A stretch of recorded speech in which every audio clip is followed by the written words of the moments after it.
Kinematics এর শেষ topic আমরা শুরু করছি, প্রজেক্টাইল মোশন।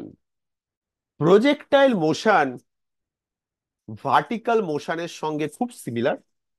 একটাই ডিফারেন্স, ভার্টিক্যাল মোশনটা one dimensional, projectile motion two dimensional. Projectile motion কি? প্রজেক্টাইল মোশন কিন্তু আমাদের জীবনে খুব কমন। আমরা যখন ফুটবল খেলি, স্পেশালি খেলার সময় ফুটবলে শট মারি, সেইটা একটা প্রজেক্টাইল মোশন। আমরা যখন ক্রিকেটে বল করি, সেইটা প্রজেক্টাইল মোশন। ইনফ্যাক্ট ব্যাট দিয়ে যখন বলটাকে মারি, সেটাও প্রজেক্টাইল মোশন। যে কোনো খেলা ভাবো, সব প্রজেক্টাইল মোশন। অ্যাথলেটিক্সে যে কোনো javelin throw, Neeraj Chopra, projectile motion. তাহলে যে অঙ্কটা ভালো জানবে, সে হয়তো ভালো থ্রো করবে। সে হয়তো অঙ্ক জানে না, কিন্তু তার কোচ তাকে শিখিয়ে দেয় যে কিভাবে হতে হবে। ফুটবলটা দূরে পাঠাতে গেলে একটা পার্টিকুলার ভাবে মারতে হবে, অঙ্কটা তাকে জানতে হবে। Okay? একটু আগে এক্সপ্লেন করি প্রজেক্টাইল মোশনটা কি। একটা পার্টিকেল আছে, আমরা আবার গ্রাউন্ড দিয়েই ভাবি, সবসময় যে গ্রাউন্ড দিয়ে হবে তা নয়। ভার্টিক্যাল মোশনে যেমন উপর থেকেও ছোড়া যায়, সেরকমই আলাদা কিছু হতে পারে, বাট আমরা এখানে গ্রাউন্ড দিয়েই ভাবি। একটা পার্টিকেল, এই পার্টিকেলটাকে আমি যদি পুরো ওপর দিকে না ছুঁড়ে একটা সার্টেন অ্যাঙ্গেলে, একটা অ্যাঙ্গেল আলফায় একটা পার্টিকেলকে ছুঁড়লাম, যেখানে ইনিশিয়াল ভেলোসিটি ইউ, এইরকম যদি ছোড়া হয় পার্টিকেলটা, পার্টিকেলটার মোশনটা হয় এইরকম, একটা সার্টেন দূরে গিয়ে পড়ে। এই অ্যাঙ্গেল আলফাটাকে বলা হয় অ্যাঙ্গেল অফ প্রজেকশন। ইউ হচ্ছে ইনিশিয়াল স্পিড, ভেলোসিটি নয়, ইনিশিয়াল স্পিড। লক্ষ্য করো, এখানে একটা ওয়াই ডিরেকশনে মোশন আছে, একটা এক্স ডিরেকশনে মোশন আছে। তাহলে কাইনেমেটিক্স এর যে রিলেশন গুলো, ভেলোসিটি, ডিস্টেন্স ট্রাভেলড, হাইট, এগুলো বার করতে গেলে আমাকে ভেক্টর ইউজ করতে হবে। ইনফ্যাক্ট আমি ইউ লিখবো না, এটাকে আমি ইউ এট সার্টেন টাইম টি, বা ভেলোসিটি ভি, ভি ভেক্টর। এই ভি ভেক্টরের একটা এক্স কম্পোনেন্ট আছে, একটা ওয়াই কম্পোনেন্ট আছে, এগুলো সব আমাকে আলাদা আলাদা করে বার করতে হবে। আমরা কিন্তু সব ভেক্টর দিয়ে করব, ঠিক আছে? ভেক্টোরিয়ালি ইউনিট ভেক্টর দিয়ে আমি রিপ্রেজেন্ট করার চেষ্টা করব। দেখো, আমার কাছে ভেরিয়েবল কি কি? ভেলোসিটি, ভেলোসিটিকে as a function of time using unit vector আমি লিখবো। Acceleration as a function of time using unit vector আমি লিখবো। আর অবভিয়াসলি ডিস্টেন্স কভার্ড বা হাইট, সেটাকেও as a function of time using unit vector আমি লিখবো। ওকে, কি বলতে চাইছি বুঝতে পারছো? এই এইভাবে বইতে নেই, কিন্তু এইভাবে ভাবলে সুবিধে হবে। প্রজেক্টাইল মোশন কিন্তু খুব কমন টপিক কম্পিটিটিভ এক্সামে অঙ্ক আসার। সব থেকে সহজটা আগে শুরু করি। এই যে মোশনটা, প্রজেক্টাইল মোশন, এর অ্যাক্সিলারেশন ভেক্টরটা আগে আমরা লিখবো। এক্স ডিরেকশন, ওয়াই ডিরেকশন আমি লিখে দিয়েছি। তোমরা বলো, প্রচুর অঙ্ক করেছো এখন অব্দি, অ্যাক্সিলারেশন ভেক্টর প্রজেক্টাইল মোশনের জন্য কি হবে? বলো, কিসের জন্য অ্যাক্সিলারেশন হচ্ছে এখানে? আচ্ছা, এটা যে বলকে আমি ছুড়লাম, এটা নিচে নেমে আসছে কেন? গ্র্যাভিটি। গ্র্যাভিটির জন্য। গ্র্যাভিটি ছাড়া, গ্র্যাভিটি ছাড়া আর কোনো অ্যাক্সিলারেশন দেবে সেরকম কিছু আছে কি এখানে? যদিও হরাইজন্টালি মুভ করছে, আমাকে একটা কথা বলো, এক্স ডিরেকশনে, এক্স ডিরেকশনে কোনো অ্যাক্সিলারেশন কি আছে? নেই। ইনফ্যাক্ট মানে থাকতে পারে, যখন একটা প্লেন যায় তার হরাইজন্টাল ডিরেকশনে, বা রিয়েল লাইফ কেসে হরাইজন্টাল ডিরেকশনে একটা ফোর্স থাকে, তার ফলে একটা হরাইজন্টাল ডিরেকশনে একটা অ্যাক্সিলারেশন হয়। কিন্তু সেইটা আপাতত আমরা কনসিডার করছি না, তোমাকে বলে দেবে সেরকম অঙ্ক থাকলে। সিম্পল কেস যেখানে হরাইজন্টাল ডিরেকশনে কিছু নেই, সেক্ষেত্রে অ্যাক্সিলারেশনটাকে আমরা কি লিখতে পারি ভেক্টোরিয়ালি? বলো, সহজ কিন্তু। মাইনাস জি। মাইনাস জি, ভেক্টর বলো। মাইনাস জি তে তো ভেক্টর হলো না, ভেক্টর দিয়ে বলো, ইউনিট ভেক্টর দিয়ে বলো। Minus G, G cap. Very good. I ডিরেকশনে কিছু নেই, শুধুমাত্র ওয়াই ডিরেকশনে আছে, সেটা নেগেটিভ দিকে। তাই অ্যাক্সিলারেশনটা হচ্ছে minus G J cap. Very good.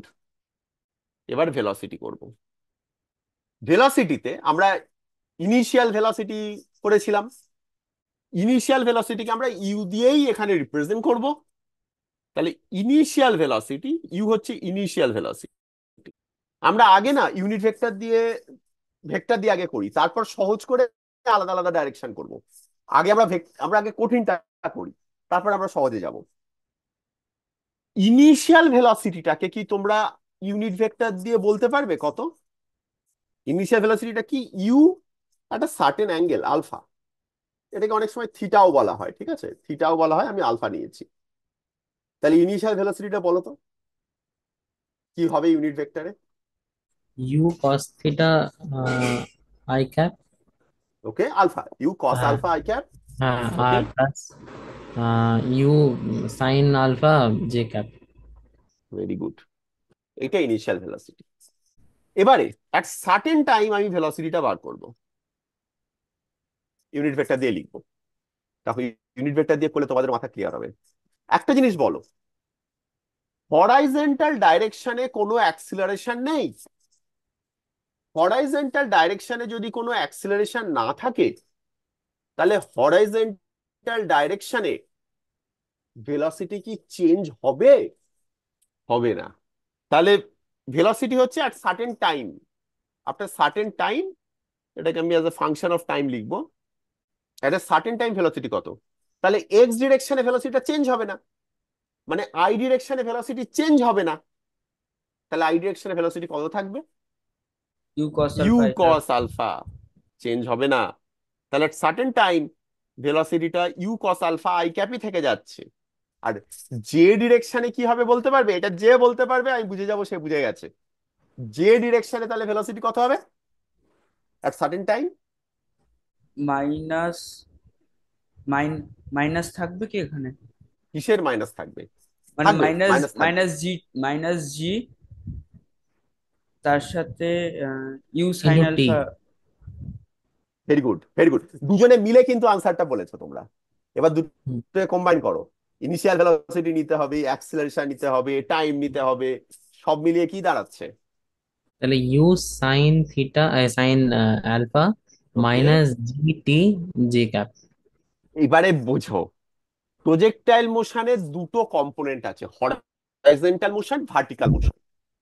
Horizontal মোশনটাকে আমরা আলাদাভাবে অ্যানালিসিস করব, ভার্টিক্যালটাকে আলাদাভাবে অ্যানালিসিস করব। ভার্টিক্যালটা হচ্ছে এক্স্যাক্টলি সেম, আমরা ভার্টিক্যাল মোশন যা করেছিলাম তার সাথে, শুধুমাত্র ইনিশিয়াল স্পিডটা ইউ এর জায়গায় ইউ সাইন আলফা, আর অ্যাক্সিলারেশন তো যা আছে তাই। আমরা ভার্টিক্যাল মোশনে কি ছিল? ইউ মাইনাস ডিটি, এখানে U sine alpha minus DT. আর হরাইজন্টাল ডিরেকশনে এখানে ইউ কস আলফা, সেটাই থেকে যাচ্ছে। তাই এইটা হচ্ছে velocity vector at a certain time T. বলো অর্ঘদীপ। স্যার তাহলে তো মানে আই ডাইরেকশন এরকম আইডিয়াল কেসে তো কোনোদিনই মানে বন্ধ হবে, মানে ওটা হবে না, সবসময় তো চলতে থাকবে। না, চলতে থাকবে। রেস্টে আসবে একবার। ঠিক, রেস্টে আসবে না, আমি একবার ছুড়ে দিলে চলতেই থাকবে। কিন্তু রেস্টে হ্যাঁ, আসে, তাই তো, ইয়েতে। মানে তার ওটা কারণ তো আমি বললাম ফ্রিকশনের এটা জন্য। ফ্রিকশনের জন্য। ফ্রিকশন ছাড়াও এয়ারের মধ্যে একটা হাওয়ার একটা আটকানো থাকে, এয়ার ড্র্যাগ বলে এটাকে। হ্যাঁ, হ্যাঁ, হ্যাঁ। ঠিক আছে, সেই এয়ার ড্র্যাগের জন্য, মানে আমি যে বলছি এখানে হরাইজন্টাল ডিরেকশনে কোনো অ্যাক্সেলারেশন নেই, সেটা রিয়েল লাইফে কারেক্ট নয়। কিন্তু সেই হুম। অ্যাক্সেলারেশনটা খুব কমপ্লিকেটেড, সেটার ইকুয়েশন খুব কমপ্লিকেটেড, তোমাদের লেভেলে এখন করাটা ডিফিকাল্ট। সহজ করে কিছু করা যায় অঙ্ক, সেটা আমরা কিছু খুব সিম্পল অঙ্ক চেষ্টা করব পরে করার। তোমাদেরকে এখন সেটা নিয়ে তাই ভাবতে হবে না, এটাকে বলে ড্র্যাগ। ড্র্যাগ খুব ইম্পর্টেন্ট জিনিস। তো এখন ড্র্যাগ নিয়ে তোমাদের ভাবতে হবে না, ওটা ইঞ্জিনিয়ারিং এ করতে হয়। ঠিক আছে, আহ, এই শুধু ড্র্যাগের ওপর বই হয়, একটা একটা শুধুমাত্র, মানে একটা প্লেনের এফিসিয়েন্সির জন্য ড্র্যাগ কমানো হয়, তার ডিজাইনটা ওরম ভাবে হয়। যারা গলফ খেলে, গল্ফটা এমন ভাবে খেলে যাতে করে ড্র্যাগটা কম হয়, বা ড্র্যাগটাকে ইউজ করে। তারপর আরো আরো কম আরো জিনিস আছে, অনেক কিছু। এই যে আহ, বুমরার বল প্রচন্ড সুইং করে, সেখানে কিন্তু এসবের কনসেপ্ট আছে। ঠিক আছে, তো পরে ভাবা যাবে সব। যাই হোক, এটা ভেলোসিটি হয়ে গেল। এইবারে একটু বেশি জায়গা নিই, ডিসপ্লেসমেন্ট ভেক্টর দেখি। আহ প্রথমে রূপম বল, ডিসপ্লেসমেন্ট ভেক্টরে প্রথমে এক্স ডিরেকশনে আই ক্যাপটা বার করব। এক্স ডিরেকশনে ডিসপ্লেসমেন্ট ভেক্টরটা কি হবে? আমরা ডিসপ্লেসমেন্টের ইকুয়েশন ইউজ করব কিন্তু, ঠিক আছে? ডিসপ্লেসমেন্ট ইকুয়েশন তো আমরা জানি। তাহলে এক্স ডিরেকশনে ডিসপ্লেসমেন্ট ভেক্টর কি হবে? খেয়াল রাখা, এক্স ডিরেকশনে কোনো অ্যাক্সিলারেশন নেই। এক্স ডিরেকশনে হচ্ছে U cos alpha T I cap. I ক্যাপটা আমি লাস্টে বলবো, পুরো ম্যাগনিটিউডটা একসঙ্গে বললাম, U cos alpha into T. এখানে কোনো অ্যাক্সিলারেশন নেই, জাস্ট স্পিড ইন্টু টাইম। ঠিক আছে, এই কথাগুলো মাথায় রাখা। আমি ইউনিট ভেক্টরটা সবার লাস্টে বলবো, কারণ ইউনিট ভেক্টরটা আমাকে ডাইরেকশন বলবে, বাকিটা আমাকে ম্যাগনিটিউডটা বলছে। বোঝা গেছে? রূপম ক্লিয়ার? ওকে। অর্ঘদীপ এবার বলো, যে যে কম্পোনেন্টটা কি হবে। রূপমও সাথে সাথে হেল্প করতে পারে। You sine alpha. ওকে, তাহলে আমি লিখছি হ্যাঁ। ইউ সাইন আলফা হ্যাঁ, ইন্টু টি। Into T. হ্যাঁ, প্লাস হাফ এইটি স্কোয়ার, মানে মাইনাস হয়ে যাবে মাইনাস জি, minus half G T square. Minus half GT square J হ্যাঁ, ক্যাপ। পারফেক্ট। ঠিক আছে। এটা হচ্ছে ডিসপ্লেসমেন্ট ভেক্টর। ঠিক আছে, এবারে আমি সবকিছু আলাদা আলাদা করে লিখে ফেলতে পারি। ইউএক্স, এবারে আমি জাস্ট কম্পোনেন্ট করে লিখছি, ইউএক্স না ভিএক্স। আচ্ছা, ইউএক্স হচ্ছে initial velocity X, U cos alpha. U Y, initial velocity Y, হচ্ছে U sine alpha. VX, VX হচ্ছে velocity along X direction at certain time, U cos alpha, change হচ্ছে না। VY, U sine alpha minus GT. এটা কি অ্যাক্সেলারেশনটা লেখা হয়নি? Acceleration along X zero, acceleration along Y minus G. Displacement along X, U cos alpha into T. Displacement along Y is equal to you sine alpha t minus half GT square. ঠিক আছে, সব relation clear?